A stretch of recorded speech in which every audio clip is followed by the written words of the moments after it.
5 साल की बेटी बाजार में गोलगप्पे खाने के लिए मचल गई। किस भाव से दिए भाई? पापा ने सवाल किया। गोलगप्पे वाले ने जवाब दिया, 10 रुपए के 8 दिए साहब। पापा को मालूम नहीं था गोलगप्पे इतने महंगे हो गए हैं। जब वे खाया करते थे तब तो 5 रुपए के 10 मिला करते थे। पापा ने जेब में हाथ डाला, 15 रुपए बचे थे। बाकी रुपए घर की जरूरत का सामान लेने में खर्च हो गए थे। उनका गांव शहर से दूर है। 10 रुपए तो बस के किराए में लग जाने हैं। नहीं भाई, 5 रुपए में 10 दो तो ठीक है, वरना नहीं लेने। ये सुनकर बेटी ने मुंह फुला लिया और बोली, अरे अब चलो भी पापा, नहीं लेने इतने महंगे। पापा के माथे पर चिंता की लकीरें उभर आई। अरे खा लेने दो ना साहब, अभी आपके घर में है तो आपसे लड़कर भी खा सकती है। कल को पराए घर चली गई तो पता नहीं ऐसे मचल पाएगी या नहीं, तब आप भी तरसोगे बिटिया की फरमाइश पूरी करने को। गोलगप्पे वाले के शब्द थे तो चुभने वाले, पर उन्हें सुनकर पापा को अपनी बड़ी बेटी की याद आ गई, जिसकी शादी उन्होंने 3 साल पहले एक खाते पीते पढ़े लिखे परिवार में की थी। ससुराल वालों ने पहले साल से ही उसे छोटी छोटी बातों पर सताना शुरू कर दिया था। 2 साल तक वह मुट्ठी भर भर के रुपए उनके मुंह में ठूसता रहा, पर उनका पेट बढ़ता ही चला गया और अंत में एक दिन सीढ़ियों से गिरकर बेटी की मौत की खबर ही मायके पहुंची। आज वह छटपटाता है कि उसकी वह बेटी फिर से उसके पास लौट आए और वह चुन चुन कर उसकी सारी अधूरी इच्छाएं पूरी कर दे, पर वह अच्छी तरह जानता है कि अब ये संभव नहीं है। दे दूं क्या बाबूजी? गोलगप्पे वाले की आवाज से पापा की तंद्रा टूटी। गोलगप्पे वाले से बोले, रुको भाई 2 मिनट।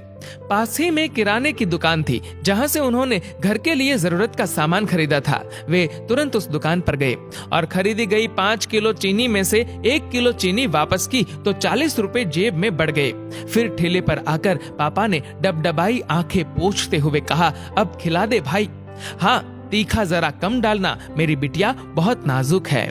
ये सुनकर 5 वर्ष की गुड़िया जैसी बेटी की आंखों में चमक आ गई और उसने पापा का हाथ कसकर पकड़ लिया। जब तक बेटी हमारे घर है उसकी हर इच्छा जरूर पूरी करे, कोशिश करे उसे हर संभव खुशी देने की। क्या पता शादी के बाद उसकी कोई इच्छा पूरी हो पाए या ना हो पाए।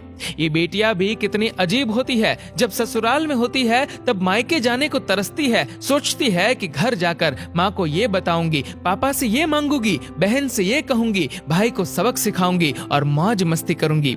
लेकिन जब सच में मायके जाती है तो एकदम शांत हो जाती है, किसी से कुछ भी नहीं बोलती, बस माँ बाप भाई बहन से गले मिलती है, बहुत खुश होती है, भूल जाती है कुछ पल के लिए पति और ससुराल, क्योंकि एक अनोखा प्यार होता है मायके में, एक अजीब कशिश होती है मायके में। ससुराल में कितना भी प्यार मिले, माँ बाप की एक मुस्कान को तरसती है ये बेटियां। ससुराल में कितना भी रोए पर मायके में एक भी आंसू नहीं बहाती ये बेटियां, क्योंकि बेटियों का एक भी आंसू माँ बाप भाई बहन को हिला देता है, रुला देता है। कितनी अजीब है ये बेटियां, कितनी नटखट है ये बेटियां, भगवान की अनमोल देन है ये बेटियां। हो सके तो बेटियों को बहुत प्यार दे, उन्हें कभी भी न रुलाए, क्योंकि ये अनमोल बेटी 2 परिवार जोड़ती है, 2 रिश्तों को साथ लाती है अपने प्यार और मुस्कान से। ईश्वर से प्रार्थना यही है कि सभी बेटियां खुश रहे हमेशा, भले ही वो मायके में हो या ससुराल में। खुशकिस्मत है वो लोग जो बेटी के बाप है, उन्हें भरपूर प्यार दे, दुलार करे और यही व्यवहार अपनी पत्नी के साथ भी करे, क्योंकि वो भी किसी की बेटी है जो अपने माँ बाप का घर छोड़कर आपके साथ पूरी जिंदगी बिताने आई है। उसके पिता की सारी उम्मीदें सिर्फ और सिर्फ आपसे है। दोस्तों, इस वीडियो को लेकर आपकी क्या राय है नीचे कमेंट करके जरूर बताएगा और अगर आपको ये वीडियो अच्छा लगा हो तो इस वीडियो को लाइक करेगा, शेयर करेगा ज्यादा से ज्यादा लोगों तक और ऐसे ही और भी इंस्पिरेशनल वीडियोस के लिए सब्सक्राइब करें हमारे यूट्यूब चैनल को और फेसबुक पर फॉलो करें हमारे पेज को। धन्यवाद।